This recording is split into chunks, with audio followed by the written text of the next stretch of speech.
مساء الخير. مساء بيروت الساطعة بأنوار الثقافة والأدب. اليوم وصلنا على الحلقة الختامية لمعرض الكتاب الفرانكوفوني. إلنا 10 أيام على التوالي عم نوفيكم بأبرز النشاطات. قطع معنا أكثر من 80 كاتب فرانكوفوني ما بين حلقات كتاب وحلقات الخاصة من بيال، وأبرزها أكيد كتاب الأكاديمية غونكور. وأكيد إذا بنرجع نستعرض الأيام الحلوة والأوقات الجميلة اللي قضيناها سوا، بنقول إنه عن جد كان مهرجان ثقافي بامتياز. وأيضا اليوم نهار الأخير نهار حافل أيضا بالكتاب والنشاطات والتوقيعات. أكيد في لو بري فينيكس هلا بعد بضع دقائق رح يكون معنا ألكسندر نجار اللي هو رح يعلن عن اسم الرابح، ونحن معي بالاستوديو جوزيان سافينيون اللي هي عضو بلجنة بري فينيكس، رح تحكينا أكثر عن الرواية اللي ربحت.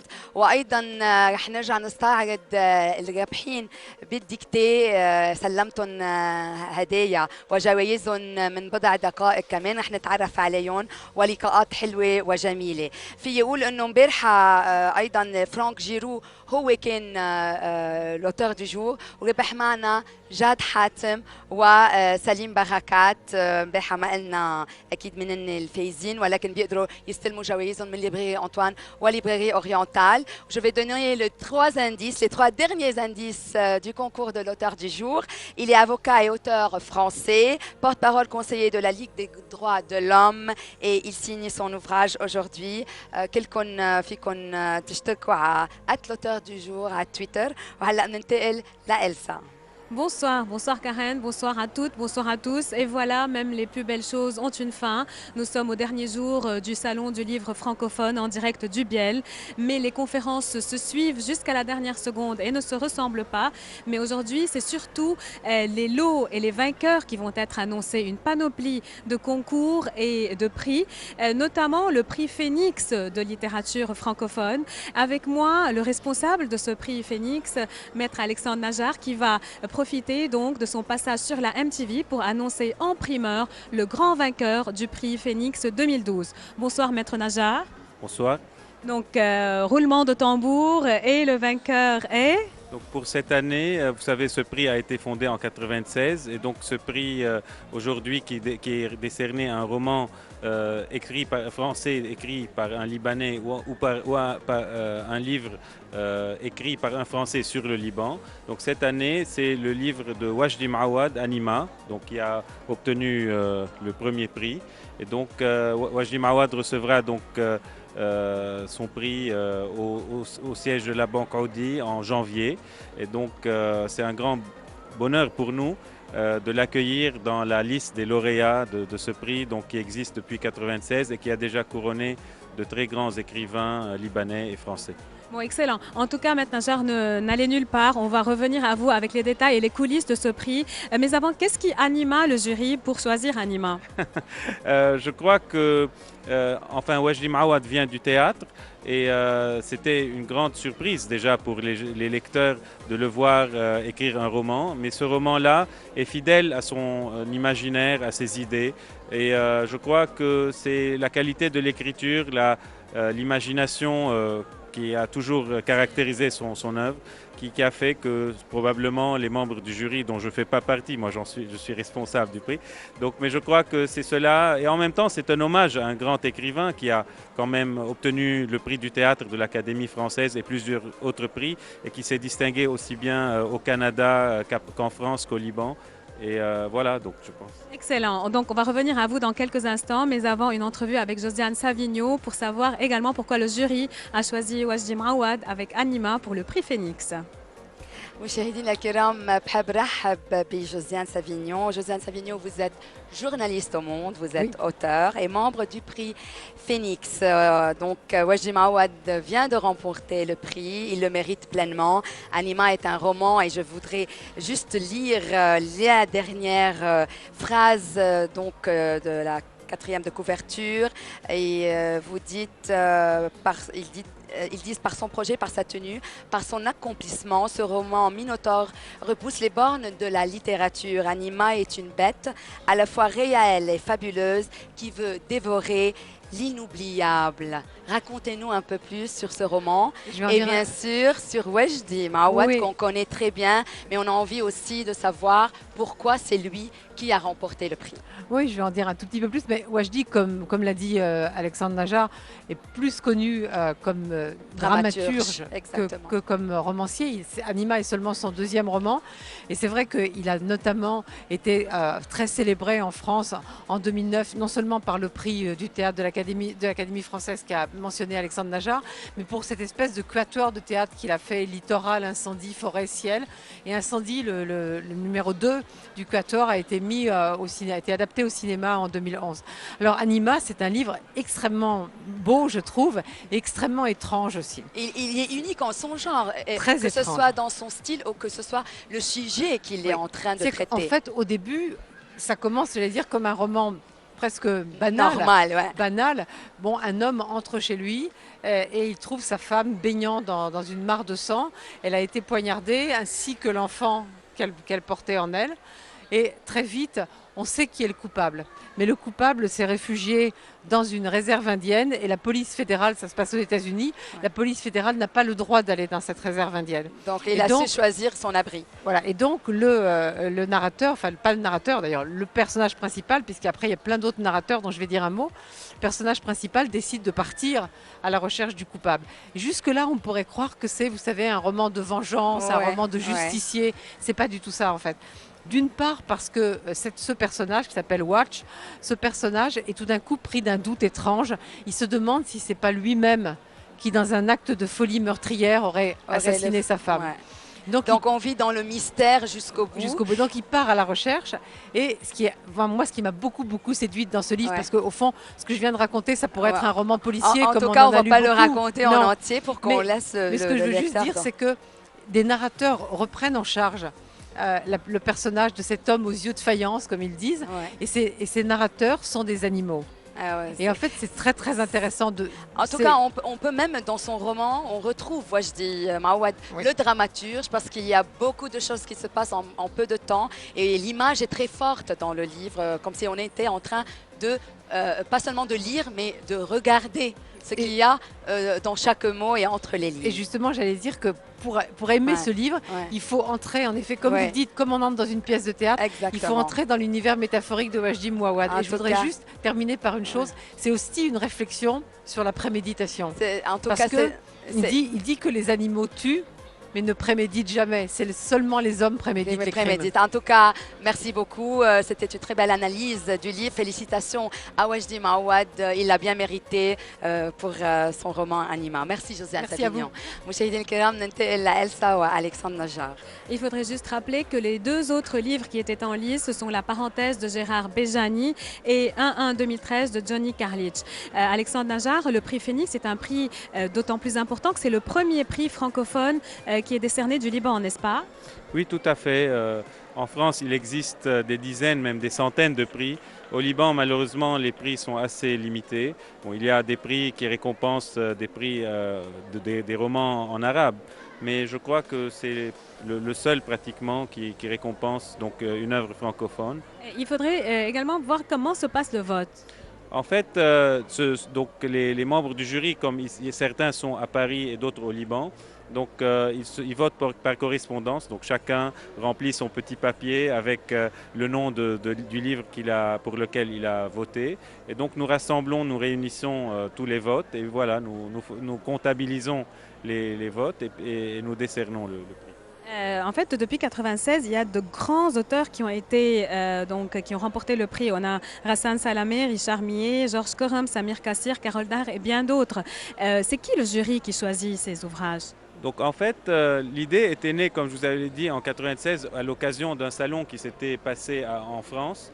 Et c'est pratiquement tous ceux qui étaient présents dans ce salon on s'était réunis, on s'est dit on va créer un prix.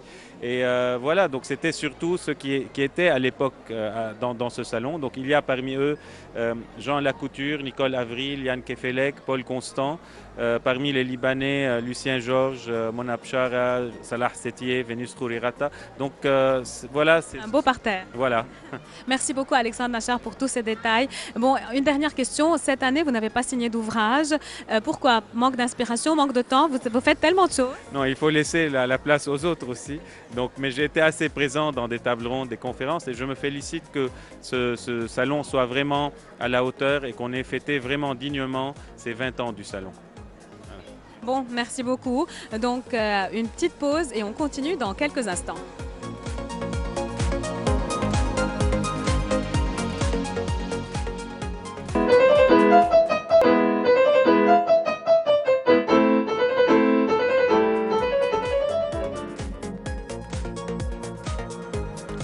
مشاهدينا الكرام ننتقل للقسم الثاني لحلقتنا الخاصة مباشرة من البيال وبحب استضيف Tchad.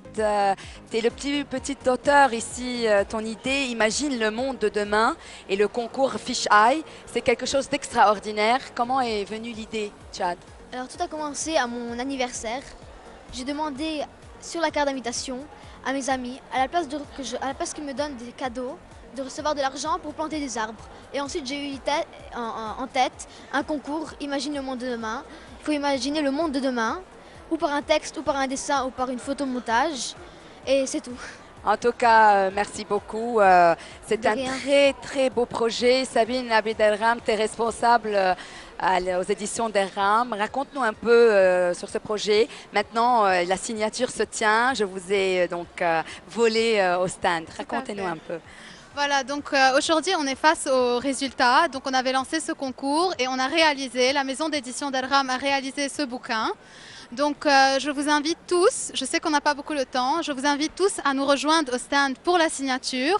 Chad est en train de signer et je tiens à encourager les parents qui m'écoutent et tous les téléspectateurs qui m'écoutent à venir acheter ce livre pour découvrir ce que beaucoup d'enfants, beaucoup de personnalités ont écrit sur le monde de demain. Oui. Donc, je pour chaque livre écrit, voilà. Il y a un arbre planté, il faut le dire. Fait. Et il y a aussi il y a donc des artistes, il y a des auteurs, il y a des journalistes qui ont coopéré dans ce livre. Parlez-nous-en. Voilà, donc je saisis déjà l'occasion pour dire que Karen Boustani, elle a eu l'amabilité donc de nous donner un article. C'était un honneur de coopérer avec Tchad. Voilà, donc on a plein d'artistes, on a le projet de Wassim Melki, on a plein de journalistes aussi, comme Karen Boustani, je le redis, Roula Azar Douglas, voilà, Regina Sneifer, on a l'Institut français, donc qui est derrière ce salon, un mot d'Aurélien Le Chevalier, on a la fondation de Nicolas Hulot pour la nature et l'homme. Ouais. Et aussi, on a donc plein de personnalités, plein d'enfants, plein d'amateurs qui ont décrit ce monde de demain. En tout cas, on voit que même le papier est un papier donc recyclé.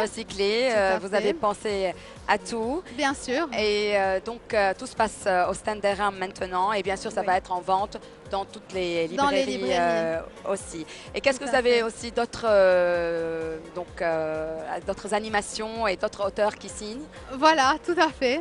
Donc on a eu plein d'animations en fait. On a eu le professeur Boustani et plein d'autres auteurs. Et une petite surprise à toi, Karen. Merci. Donc je veux saisir l'opportunité pour vous montrer. C'est gentil. Là, tu me fais Karen, non, vraiment.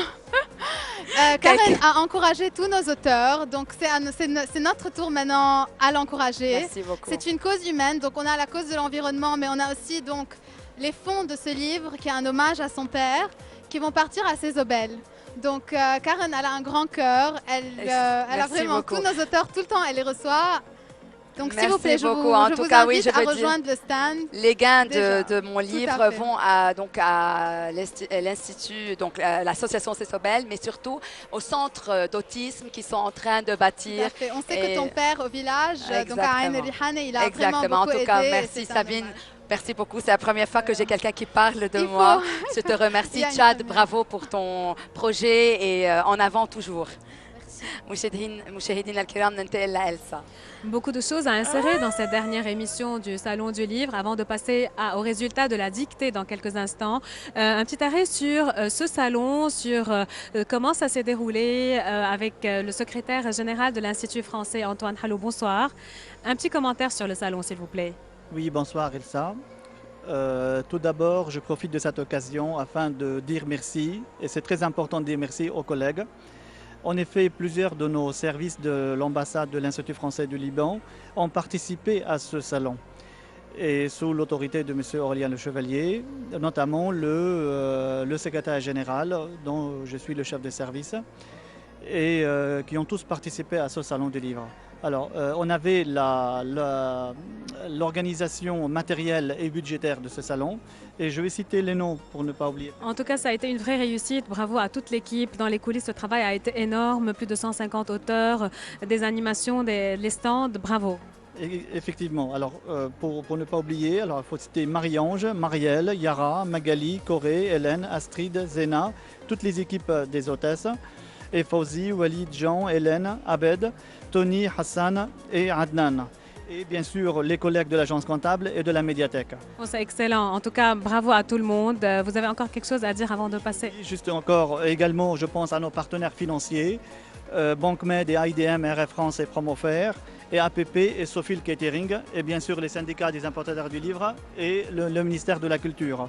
Et aussi notre partenaire essentiel, Média, MTV. Je vous remercie, vous, et je remercie Karen et Joseph aussi.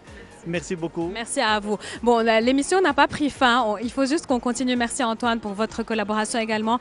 Je passe à Madame Blandine Yazbek qui, elle, est en charge du département jeunesse à l'Institut français. On a eu 15 000 élèves qui sont venus assister à tous ces débats. C'est vraiment un chiffre qui est excellent.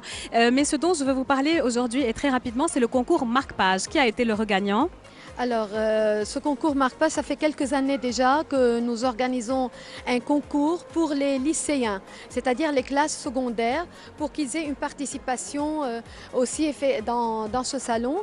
Nous avons eu plus de 500 Marque-Pages. Nous avons fait une présélection de 8 Marque-Pages et certainement, comme d'habitude, il y a un gagnant. Cette année, c'est une gagnante qui s'appelle, j'ai pas retenu son prénom, mais c'est une élève des sœurs salvatoriennes Hadaz. C'est excellent, merci beaucoup, merci. Donc on braque maintenant les projecteurs sur la dictée, la fameuse dictée que tout le monde attend, pas celle de la classe mais celle du Salon du Livre. Bonsoir. D'abord, donc je voudrais adresser ma première question à Madame Clotilde. Oui, justement. Donc, vous êtes de l'association Francophonia. C'est quoi Francophonia, très rapidement, et la dictée? Voilà. Alors, en quelques mots, Francophonia, c'est une association franco-libanaise d'échange pour soutenir la francophonie au Liban. J'ai été présente pendant toute la durée du salon. Pour la première fois, l'association a été présente. Nous avons 2 ans et j'ai passé un moment vraiment merveilleux. Le matin avec les enfants, l'après-midi avec les conférences et les signatures.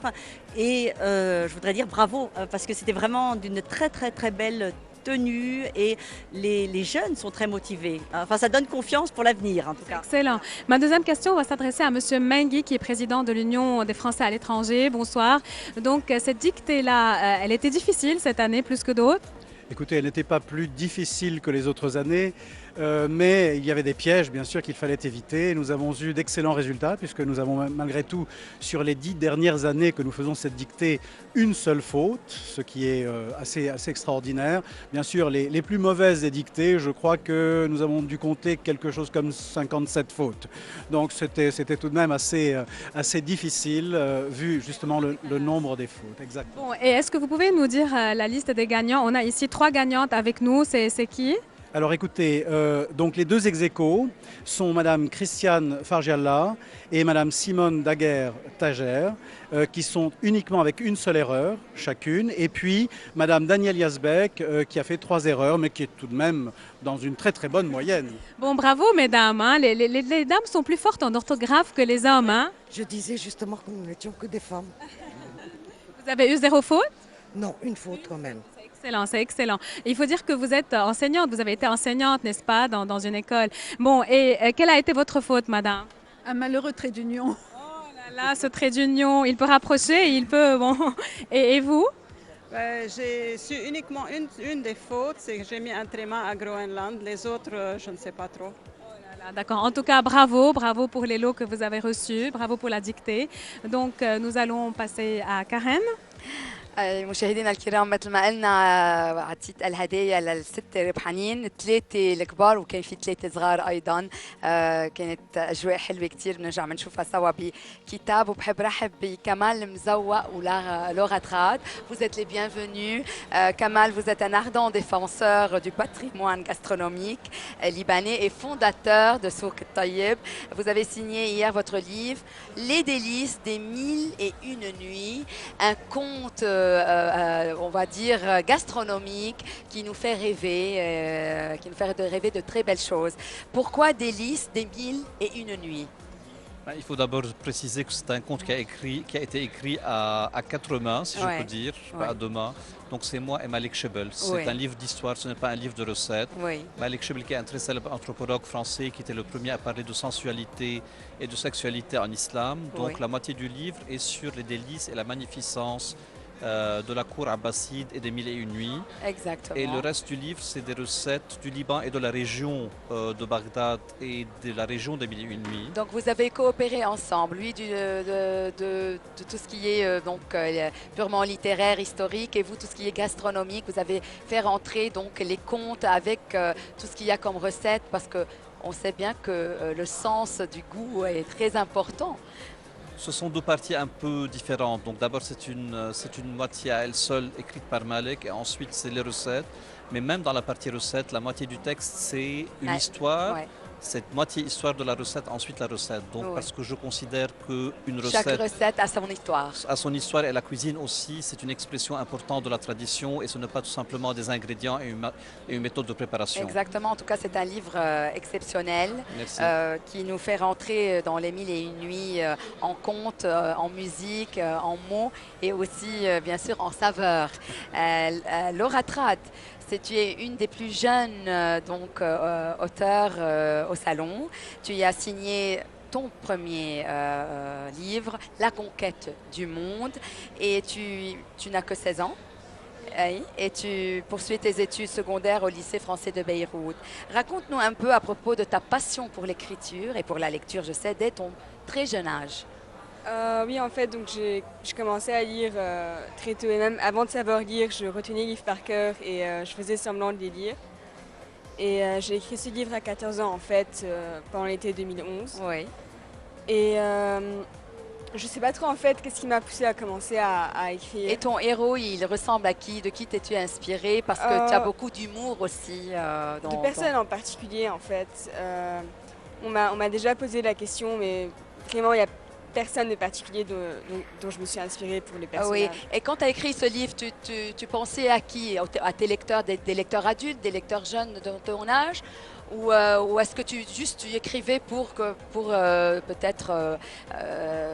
oui, j'écrivais pour toi-même, en fait. Tu sais, pour faire sortir tout ce que tu as en toi?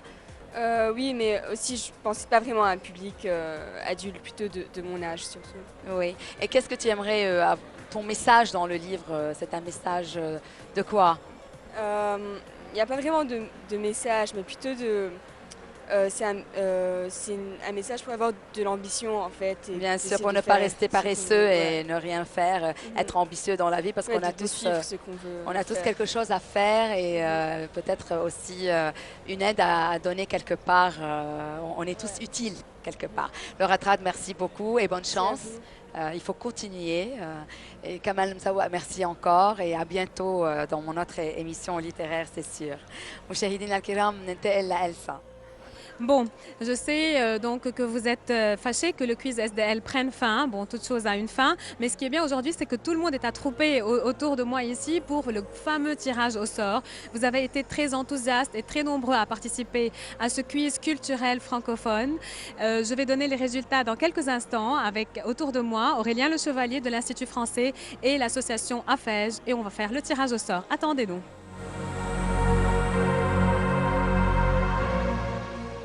Alors, on procède tout de suite au tirage au sort. Je vais demander à Youmna Reyeb, qui est membre de la FEJ, de faire le premier tirage au sort. Il faut savoir qu'il y aura 5 gagnants. On commence par le numéro 5. On a le premier gagnant qui est Georges Abikaram. Georges Abikaram est le premier gagnant. Donc, très bien. Excellent. On a Georges Abikaram qui est à côté de nous. Oui, il est là, très bien, avec sa maman, et qui va prendre le lot. Il a un abonnement familial à la médiathèque de l'Institut français. Et bravo, Georges. Bravo. Excellent. Donc, il a remporté le 5e prix. Nous passons au numéro 4. Youmna qui donc tire le papier pour le numéro 4. C'est Manar Assaf. Je ne sais pas si elle est à côté de nous. Manar Assaf, je ne sais pas si elle est là. Bon, en tout cas, pour les personnes qui ne sont pas autour de nous, qui vont entendre leur nom, elles peuvent se diriger à l'Institut français, chez Aurélien Le Chevalier, donner leur nom. On va mettre les noms à l'Institut français et toute l'équipe pour emporter son lot. Donc, le lot de Manar Assaf est également un abonnement familial pour la médiathèque fabuleuse avec plein d'ouvrages à lire de l'Institut français.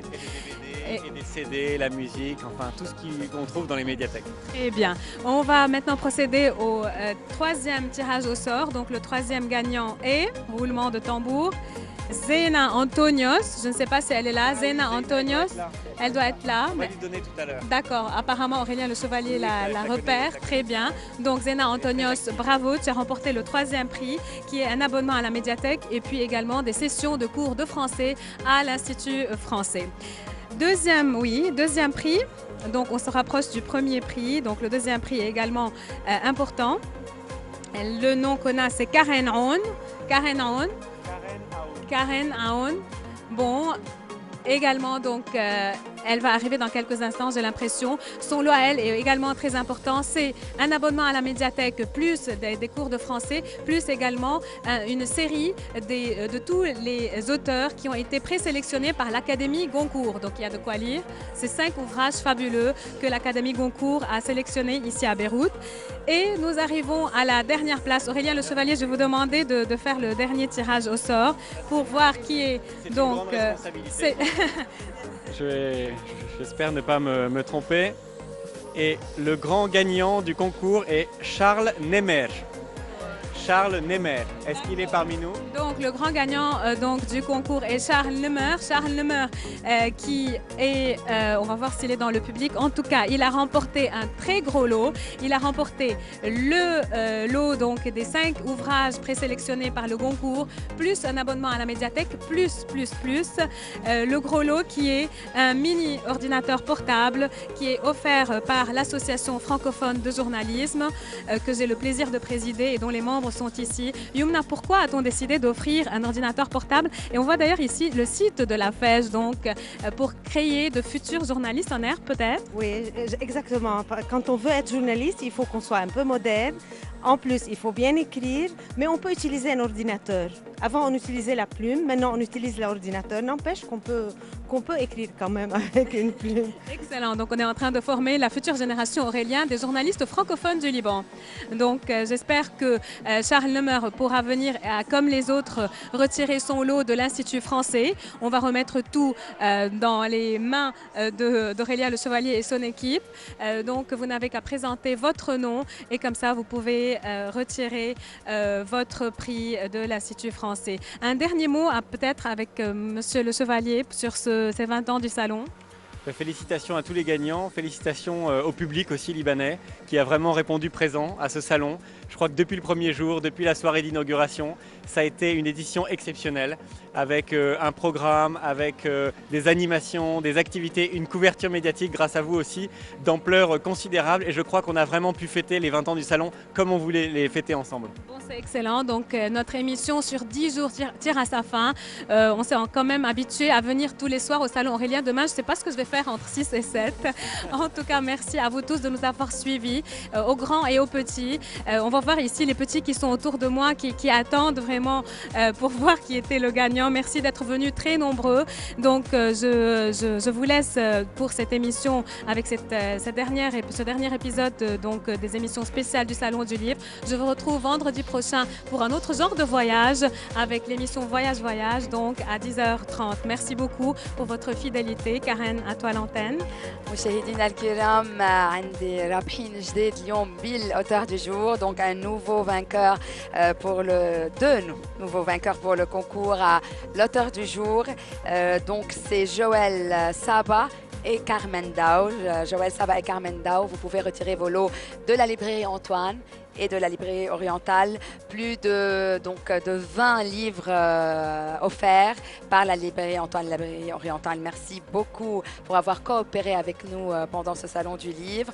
Et donc l'auteur du jour aujourd'hui était Denise Langlois. Je voudrais dire bonsoir, Misk El Khitem, ma Marielle Maroun, attachée de presse à l'Institut français du Liban. Marielle, racontez-nous, ce salon, les 20 ans sont terminés. Déjà, on commence à penser au 21e salon du livre francophone. Qu'est-ce que vous en pensez? En fait, Karen, les 20 ans du salon se sont couronnés avec beaucoup de succès.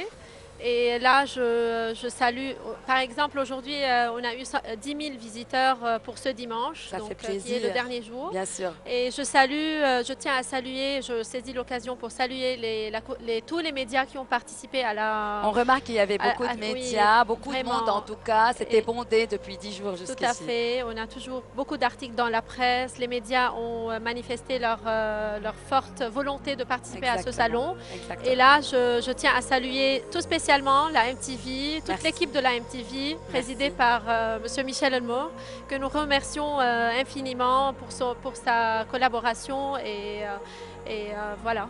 Merci à vous. En tout cas, c'était un bonheur et un plaisir de coopérer avec l'Institut français du Liban. À toi aussi et à Elsa, à Joseph et à toute l'équipe, à Charbel qui n'est pas là. Merci. Moi aussi, je بدي أشكر كل اللي تابعونا وبدي أشكر الإكيب معنا. بدي أشكر المخرج شربل يوسف والمخرج جاد صوايا والبروديوسر جوزيف صايغ وكل الفريق التقني وكل اللي اهتموا فينا وبمظهرنا الحلو محلات BCBG وكارين ميلان. وما بدي انسى حدا وبتشكركم كلكم لمتابعتكم وللكومنتس الحلوين اللي حطيتوهم وين ما كان عن هالحلقات الخاصه. في لكم انه انتهى المعرض الكتاب الفرنكوفوني بعدده ال20 ولكن الثقافة ما بتنتهي، ما إلها حدود، ما إلها شروط. الثقافة la culture c'est ce qui reste quand on a tout oublié. من هيك لازم على طول يكون شعاركم وعلى طول يكون اندفاعكم للثقافة هو الأول. Le salon du livre francophone a 20 ans et il tire sa révérence après 10 jours de révolution culturelle. Descendez dans les rues, dites on veut la paix, on veut surtout beaucoup de livres à lire. On voudrait beaucoup d'écrivains à rencontrer, beaucoup de belles découvertes. La plus belle vie, c'est celle où le mot reste roi. مشاهدينا الكرام أنا بودعكم. أكيد فيكم تتابعوني على طول ثلاثة خميس وسبت بكتاب الثقافة مثل ما قلتكم ما إلها حدود. بتشكركم وتصبحوا على ألف خير.